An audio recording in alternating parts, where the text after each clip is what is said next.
抜群に美味しい。普通の炊き方やったらこれ焦げるけどさ、これやったら焦げない。まあ水蒸気で炊いてるからね。そうね。水蒸気で炊いた場合はあれどうなの？水分量としては。気持ちちょっと少なめにした。やっぱりそう。15分くらい。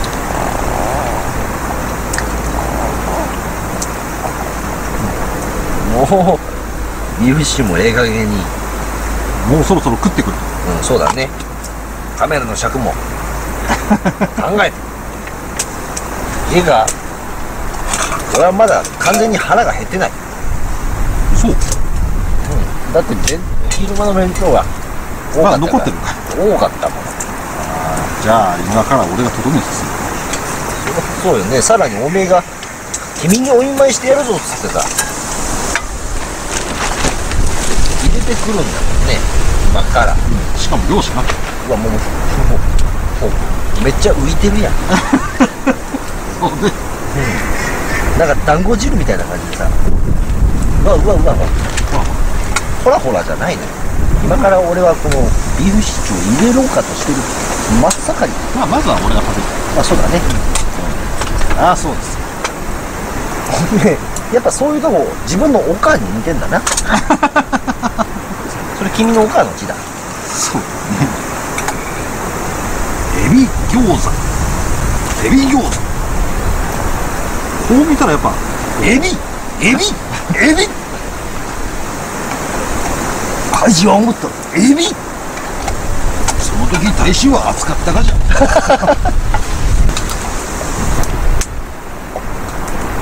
れはうまいわ。見えるかな。湯気で見える。こぼれた。湯気で見えねえな。いや。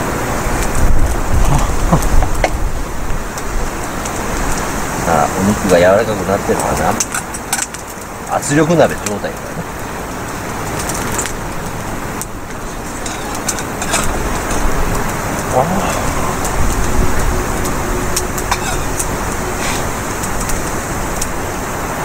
美味しいな、おい。味は柔らか。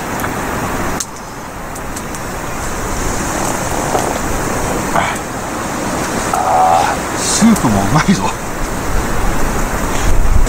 すごいよね。これだけの施設がさ、俺らザックしか持ってきてないからさ、そのスタイルでこの快適さ。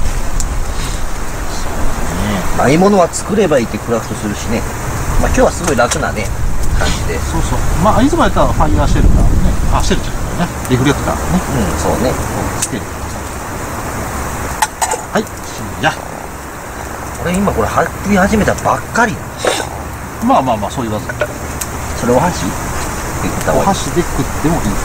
はい。そのまま持って。サウナです。そのためにあるサウナです。エビ餃子。エビ餃子って言ったよね。エビ餃子とエビ単品そのものと、そしてカニのつみれ。なるほどね。それを2つずつ。ただ甲殻類が無作為にぶち込まれたような。まず餃子からいくと、うまい。うまいじゃん。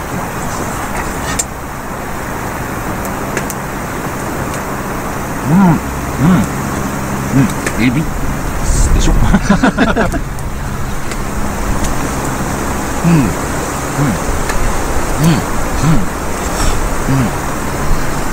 い。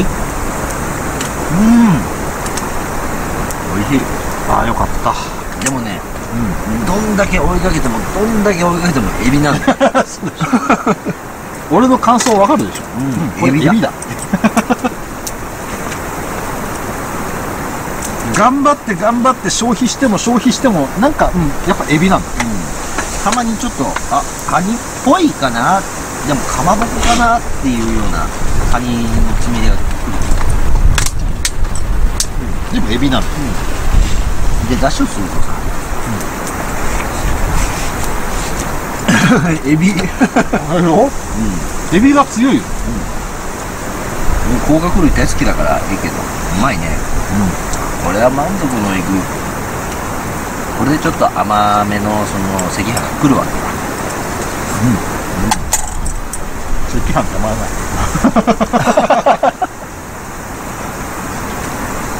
あ、これは優しい味だよ。美味しいよ。これに明日、今度はこの出汁が効いたスープに白ご飯入れて雑炊にするのとたまらないね。美味しいはずがない。美味しいはずがないはおかしいな。まずいはずがない。ちょっとスープも濃くなってね。でちょっと物足りないと思ったら数滴ちょっと醤油を垂らすと。たまらないよね。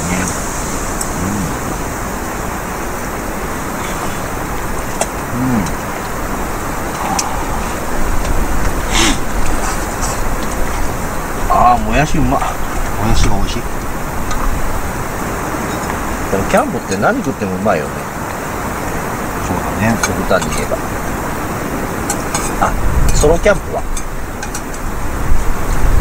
自分の食いたい、その時食いたいもん食うから、また余計に。確かにそうだね。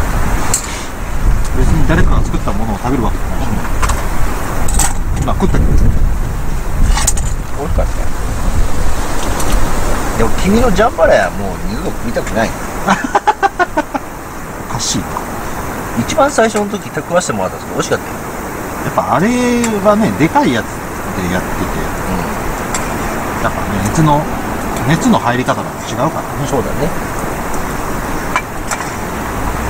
あとその頃当時のジャンバラヤに対するある意味違う意味の熱の入り方の違いがさそうか。俺はジャンバラヤに熱を出さないと。食うんじゃないの。株式会社ジャンバラヤ。株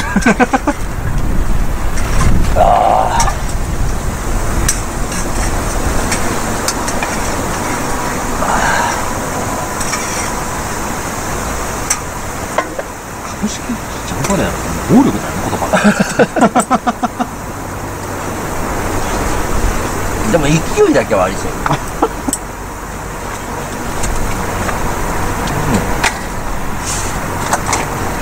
今超ゆるい映像をお届けしてるけど大丈夫だ。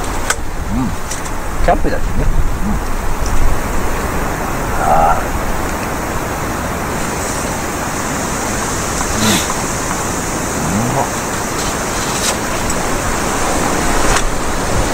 米うまっ。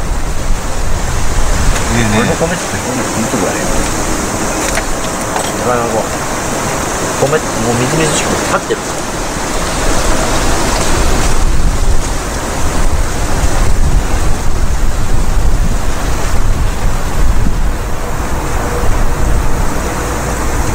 美味しいね。やばい。なんで白米俺忘れたんだ今日。白米は罪ですよ。俺めっちゃ後悔してんだけど。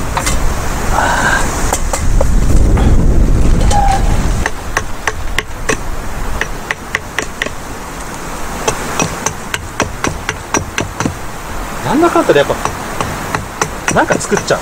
なんかしちゃう。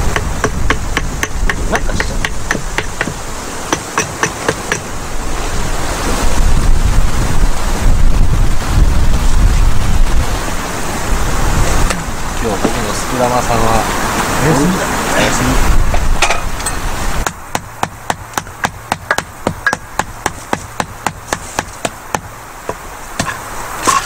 お、ありがとう。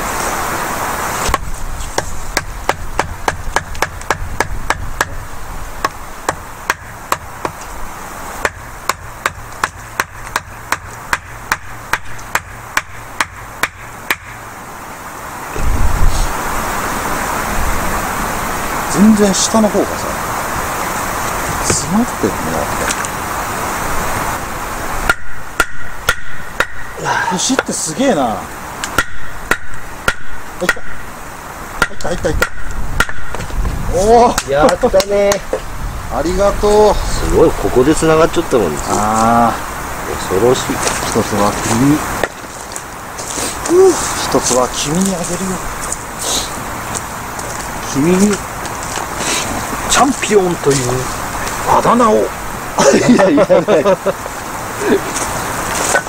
You are champion! それ言いたいだけだ。上がりかけた君は出てゆくライラライラ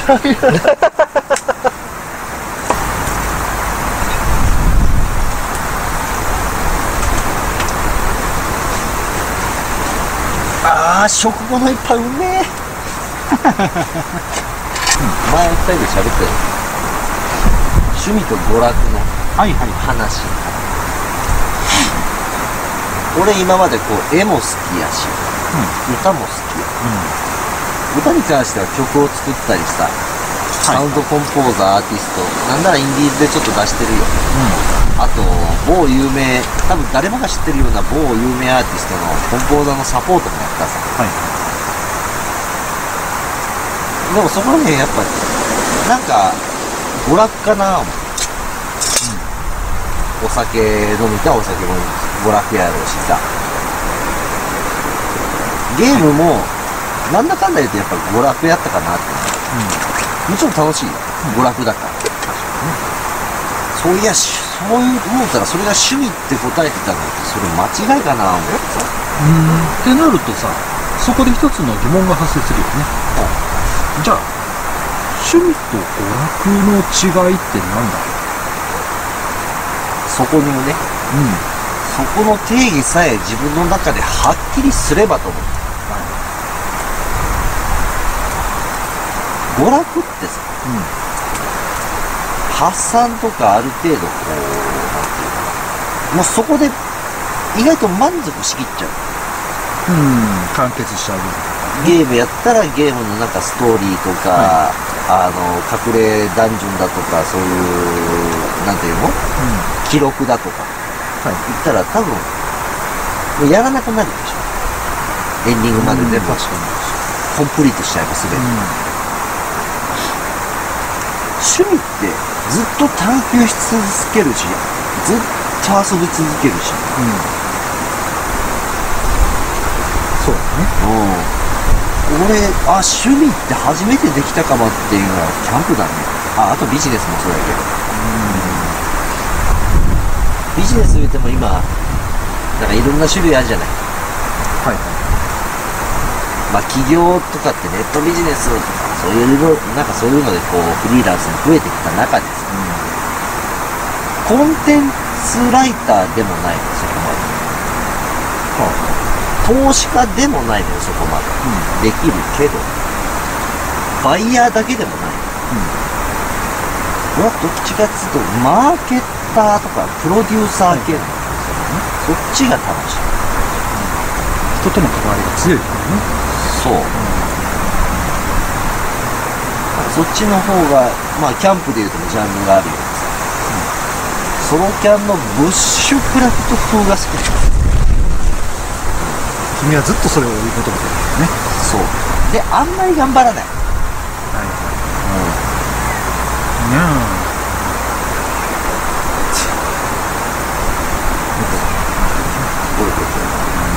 初めて趣味ができたかなって。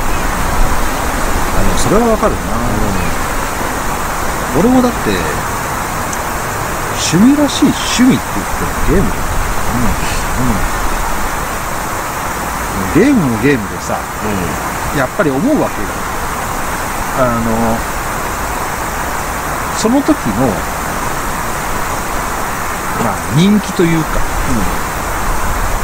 こう、勢いというか、あるものってやっぱゲーム内にあるじゃん。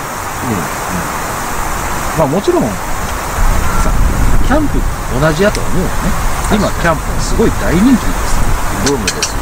特にコロナという、こういうご時世の中でさ、3密を避けれる趣味なんてものはやっぱり今キャンプぐらいしかなかなかないでしょ。家族も楽しめてる。なるほど。オンラインゲームじゃ無理だね。ってなってくると、やっぱキャンプは見直されてさ、そういう風にやる人もおるでしょ。でもこれがじゃあコロナも収まりました、みんなワクチンもできました、じゃあその後どうなるか、やっぱキャンプから離れるとやっぱ一定数絶対おると思うんだよね。でもやっぱね、こういろいろと自分でさものを作っていくの、最初の頃に比べたら、最初に比べただキャンプ用品を揃えて枝をやればそれで満足だったものが、だんだんブッシュクラフトして、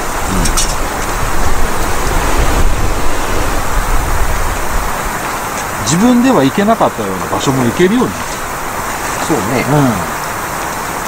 キャンプ場じゃない場所にゴツゴツなのにどこにテントなんか張れるのみたいなところでも全然行けるからね。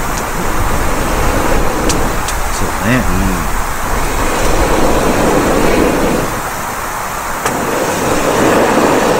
そうなってくるとさ、キャンプの幅ってやっぱ広いよね。そうだね。できるどの楽しみ方でもどれも正解だと思うけどね。もちろんね、ファミリーキャンプでさ、お父さんが休日せかせかと大きな荷物を持って子供たちのためにやるキャンプっていうのも全然ありやと思う。それも全然ありやと思う。楽しいしね、それは、喜んでくれる笑顔みたいなね。別にそれは否定はしない、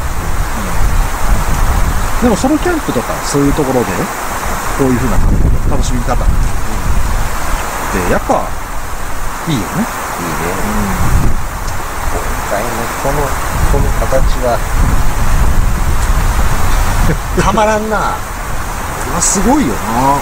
まあ今カメラね回してるけど、ほんま回してなかったらこの LED の照明なんかほんま普段つけないからね。飯食う時ぐらいじゃん。あと手元で何か作業する。まあそれぐらいのもんだよね。そうだね。いいよな。キャンプいいよ。キャンプいいよね。別に釣りが趣味だったら釣りしてもいいしさ。全然ね。俺さ、まあ夏と秋とちょっと前にさ、草刈りの手伝いするわけよ。はいはい。言ったら自然とか道路の整備ですよ。なんなら親父の農園まで手伝いますよ。はい。自然に触れますわな。そうやって触れてる中のおっちゃんたちがさ、俺がキャンプする言うたら、じゃあ我お前そのままここにテント張っちゃったらいつでも出勤できりゃいいか言われておうそうしようかのでももう一人のおっちゃんもよし俺はもうここでキャンプするいいおんちゃんだね。いや素敵よ。いや最近ね、申し訳ないなと思ってるのが、なんだいシンジさん。まあリスナーさんなら少しずつちょっとだんだんお気づきかもしれませんけど、シンジの出番がないでしょ。確かに減ってるね。いや参加してくれてるのよ、普通に。もちろん撮ってんの。そう、撮ってるの。でもとてもじゃないけど視聴者様にお見せするような絵じゃないのよ。すごい作りのすごいまた開いた絵とかもうしゃーなしの絵いやもう何ヶ月もさ、シンジの撮った映像が、あまりにも載ってなかったから、あこれまずいなと思ってでもう半分焼けっぱちの映像だから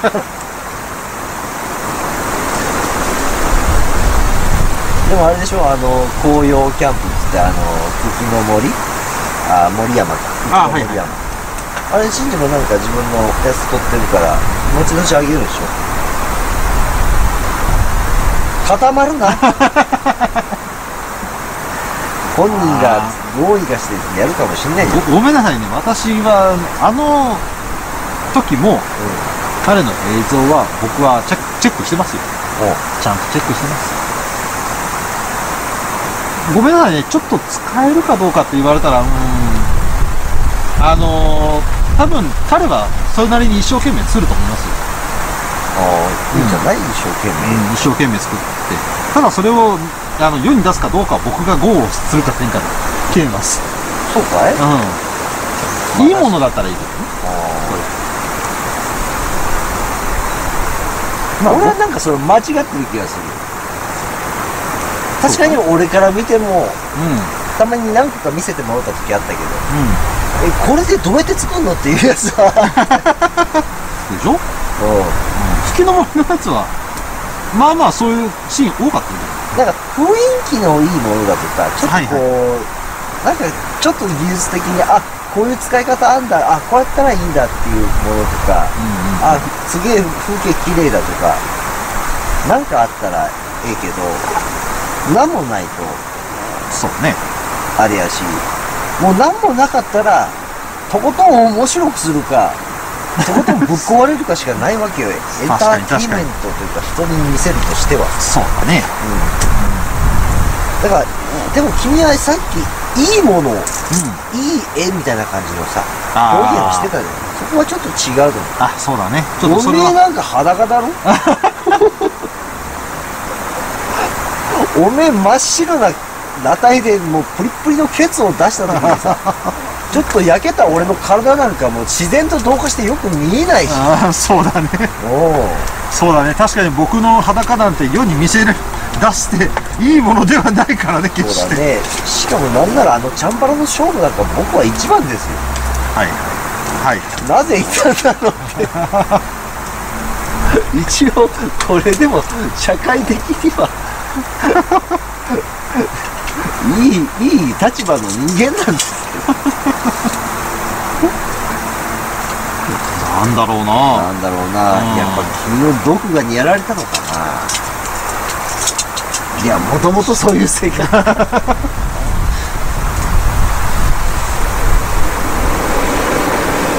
でも今後ね、もうちょっとこう、彼の出番も。そうだよ。彼は頑張ってないわけじゃない。頑張ってる。彼は頑張ってんだ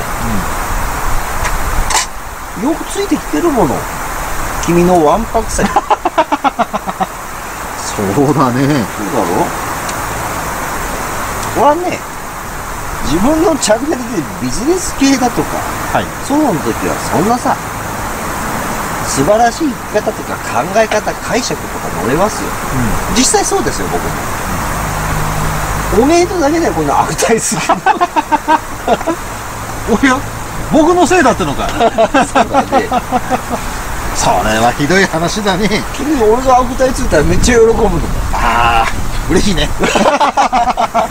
性格が歪んだ大人だからね。おめえなんか真面目に俺がお前を褒めた時におめえ一回固まっちゃうもん。そうだね。本当に嬉しくて。俺褒めてくれるのかい。ハッピーボーイの時なんかおめえちょっと時間止まってただろ。いいのかい。面白かったよ。でも新庄もよくついてきてくれてるよ、本当に。君がさ、ただ勢いで企画した、これ面白いんじゃねえか、画角もこうやって企画構成もさ、あんまり多少も考えてないような勢い任せで、それ面白い。もうグフカウンターなんていい例だよ。おめえがただただ壺に入ったからそれにしようっつってさ、それをさ、俺に言うじゃん。俺も君の話をよく聞くし、対応するしさ、はっきり言おう、僕はおしゃべり上手だよ。しかしだ、肌キャンプのメインメンバーといったら君と料理長。そうだね。僕は肌キャンプって入りたいけれども、あくまでも僕は準レギュラー。そうなの。そういう形でやってんのに、君が僕の話したがるから企画はそこで決まっちゃって、シンジは当日まで場所が変わったことも知らずに俺が言っとかねえと、深夜さん言うまで僕こっちに行こうと思ってました。逆にでもあれはあれで面白かったけど、いや、それはそれで面白いけどね。それはおめえ、普通の20代後半とか20代の子がさ、30代中盤のさ、わんぱくなこのバカな男2人にさ、勢いに企画が急に変わってるのに知らずに振り回されてさ、普通ついてこねえべ。普通はね。あれついてくんだもん。びっくりだよ。おめえのこと大好きなんだって。そうなんだね。もちろん僕たちもブフブフ言ってる分はあいつのこと大好きですから可愛いもの一生懸命やるしさ、それでも素敵だものね。問題はおめえだよ。じゃあその時俺おめえに言ったのよ。おめえ頼むからさ、シンジとちゃんと話し合って決めてくれってそしたらおめえら持ってくんじゃない。深夜2人でいろいろ企画してさ、この前の夜2時間ぐらい喋ってさ、企画決めてこういう構成になっていこうと思うんやって俺で話したわけ、でもそしたらさ、俺はさ、待って、それどうするわけ。その時カメラマンとか構成そういう時にできねえじゃねえか。だったらこういうふうにこういうふうにこういうふうなこのプランでいったらどうやったら、お前はその1秒も経たねえうちに採用おめえら2時間喋っていろいろ決めたあげく、俺の数十秒でそっちに変えようそれをいいと思ってからも即断即決、そっちに行こうっていうね。大体お前肌キャンプの高評価とか視聴者支持率高いの全部俺のおいよ、そんなこと言うなよ。お前動画編集で褒められたところなんか、そこおめえらの編集でも俺の編集だよくなりましたね。それはよくなったら俺がやってんだからね。いや申し訳ないよ申し訳ないじゃないのしかもおめえが悪いのは採用言った後また知事報告をしないこと頼むかもう言った気分でおったくさ、それを何回も聞いたことお前の悪い癖だね。悪い癖だ。ほんまお前はそういうところはお前のお母ちゃんちょっと叱りに行こうかご存知でしょ肌キャンプでお世話になっております菊田でございます。おいサイ持ってくんなっつって息子甘いもんばっか食いすぎて頭おかしくなってきた。ああ、だから俺ちょっとおかしいのかな。丸い心クリニックのこのマークってパイなんじゃねえかおめえワンホールのさパイに変えた方がウケるんじゃねえ。美味しいよね、でもね、パイね。美味しいね、いや美味しいんじゃないのおかしいもんおめえはそうやって俺の悪態ついてたらハッハッハ言うてちょっと間が空いたらおかしな人だねとか、いやおめえだよっつってシンジも最初おかしな人だね。いや言わなくていいの。いや言ってほしいのかなと。シンジなんかグフグフ俺らに言われてそんなにグフ言ってるかな。視聴者の方聞いてるよね、ぜひねこれ見てから見たことない人見てほしいね。8ヶ月ぐらい前のその映像流したらいい。あ、そうだね。見た？どうぞ。どうぞ。お前雑炊作るってただのタコだけやろそれ。あとね、べちゃべちゃ次取れねえんだよ。これですよ。言ってないわけがないの。言ってるのよ。ね。僕たち嘘ついてないのよ。そうなのよね。結局嘘ついてないの。信者最初の頃はこういう言い訳してたよ。あんまお笑いするとすげえでかい変な笑い方しちゃうから抑えて笑うように普通に。でも抑えて笑うってもうこう抑えてこうクーって笑うやったらいいんやけど、もう抑えきれなくてグーそうなのよ。結局そうなのよ。もう溢れ出ちゃう。感情抑えれないってかわいそうなもんだね。結局出ちゃうんだもんな。ムラムラする。それおかしいもん。ムラムラするね。もうそういや君もそろそろあれだね、12月入ったぞ。な。10月入る、11月入る言いながら、結局言うと12月におめえ、9月の後半ぐらいで話してたら、おめえあれだぞ。シンジのお前の罰ゲームかどうかようわからんけど、川に入る企画が残ったまんまだから。あ、そんな企画あった。性格の歪んだ視聴者やったら絶対覚えてる。ああ、そうか。あいつらなんか、あやふやにしようとしてねえか。いや、伸ばせば伸ばすほど皮は冷たくなってる。でも、あの動画自体は視聴者数伸びねえぞ。伸びてねえぞ。伸びてないね。その前の罰ゲームになるかなるのか。だからまあ俺はこうやってちょこちょこ言うわけよ。こういうことがあったっつって。ね。だからチャンバラは本当に良かったね。チャンバラはね。チャンバラはやっぱり、ただ君とね、愛ちゃんが強いからね。違う、俺らが強いんじゃなくておめえらが弱いのよ。勘違いしてる。ポンコツだからね。だってもう体の動かし方で分かる。シンジなんかこうちょっとでも当たんねえから。いや、当たったらバレるからお前避けれねえだ。パンチングマシーンでその片鱗は全て見せてたからね。パンチングマシーンもおかしいよ。実際君たちと僕とでウェイトが全然違うんだから。学生たちの子たちに教えとくよ。パンチングマシンで偉かったってね、ウェイトが強い、重い方が偉いから大体怒ったら。間違いなく。大使とシンジがさ、僕に立ち向かってきたら僕なんかボッコボコだよ。本当に。僕に至っては、元相撲をしてたから。そう、相撲。で、シンジは何言ったかな、この前聞いたけど、何やったかな。ソフトボール、卓球、美術部だ。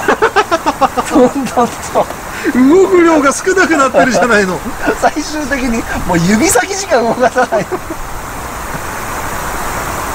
その時にさ、話してたけど、おめえ、じゃあ今度は絵の勝負だ、絵の勝負だっつってさ。でも美術部になったらやっぱうまいよ、きっと。いやー、ちょっとやってみたいな。絵心がない私も。そうだね。愛ちゃんも絵心はないから、あんだけ手先器用な。あいつの絵はクソやから。ちょっと見てみたいな、でもな。全員がそれぞれの人相を描く。いや、そんなレベルの高いことするかい。おめえら描くとこねえじゃん。メガネと垂れ目か釣り目かどっちかだ。そうだよ。なんならメガネ描いて丸描いて眉毛の形さえ描きゃおめえどっちか分かるんだよ。ね。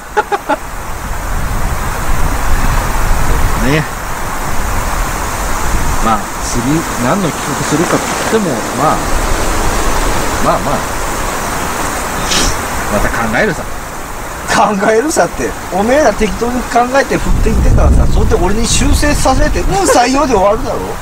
今度はちゃんと煮詰めてこいよ。お、ダメかい？ダメに決まってんだろ。じゃねえと監修菊田になっちゃうだろ。おめえら48で俺秋元康じゃねえんじゃん。違う、俺プロデューサーじゃないの。僕は準レギュラー。うまいこと言うね。おめえらが MC してるんだったら俺はひな壇芸人よくいる。ひな壇でいいの？いいのかい？お前見てみろ。MC 俺が2人だ。まあ真珠はね、まだ勤め人だから、まああれだけど、今ムラムラしてるんじゃないかな。でも今このトーク喋ってる間まだ知らねえだろ。ていうか多分言わないと思うよ、動画出ても。動画出すまで俺は絶対言わないね。あいつにはまだ。じゃああいつこの動画見てだってその方が面白いじゃないの。許せない。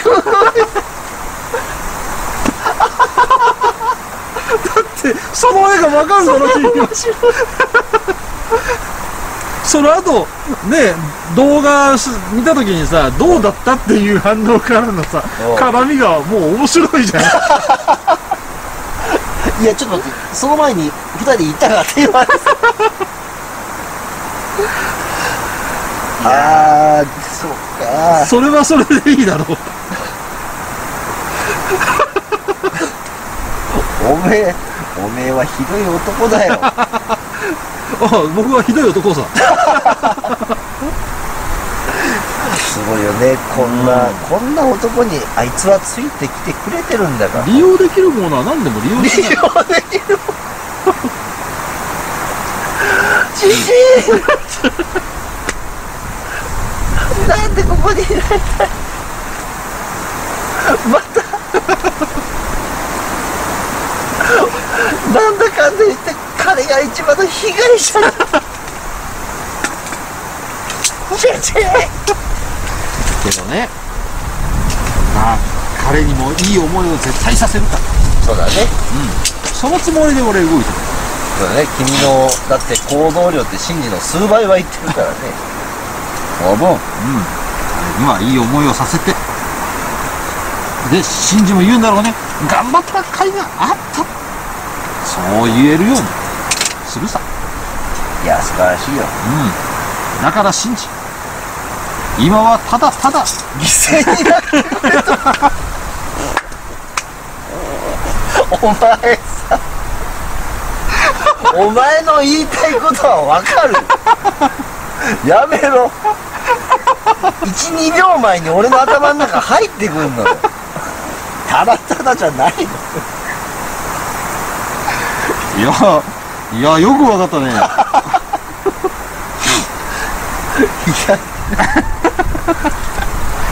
やっぱ性格の歪んだ大人しか多分この動画は見ねえんじゃねえかな。大丈夫かい？俺自分の事業大丈夫かな。ちょっと言わせてよ。俺これでもさ、自殺志願者だった男を社長にするような男よ。ねえ、借金まみれで家族らにも見放された男をさ、男女性とかをさ、年収数億円のさ人たちにするような、幸せいっぱいの人にするような人よ。大丈夫かい？俺、おめえとの動画悪態しかついてない。この人のやつ襲われたいと思うか？いや逆にね、それぐらいフランクな人間だってわかるから。いやフランクすぎでしょ。お前なんか今まで2000人3000人以上俺はコンサルしてきて、おいみんな性格の歪んだ塊。そんなことないぞ。そんなことないからな。みんな悪いのはこいつだ。お前100歩譲って、悪いのは俺たち2人。みんないい人だよ。だよ、みんないい人だよ。お前今全然気持ちこもってなかったな。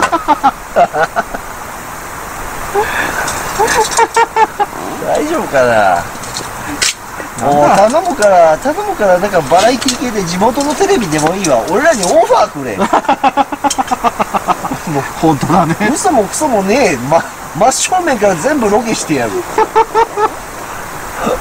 その辺の道の駅でおばちゃんたちが作ってるものです、みんな美味しいですね、愛情がこもっていたかって言うじゃん。俺ら絶対言わねえ。ババアまた同じもん作る。そんなもん小さい頃からばあちゃんにみんな作ってきてるから、みんな食ったことあるから飽きてんだよ。もっとうまいもん食わせろっつって。考えなさいよっつってね。ただお稲荷さん作る、中にチョコでもパンでもなんかお稲荷さん風の違うブレッドみたいなの作ってもらいなさいよ。なんでもかんでもさ、誰か死んだみたいな巻き寿司ばっかり乗せてさ、そうだね。おばちゃんな作ったけん食べたことあるろ、食べたことないろ。いやもう自分のババアが何でも食ったことある。なんなら自分のばあちゃんらの方がうまいに決まってるじゃない。そうだよ。かわいそうだよロケ行く人。俺は言うね。バカ言ってんじゃないよ。一般の人らいかんで、いかんで。そういう風に言いよったらさ、はっきり言うぞ。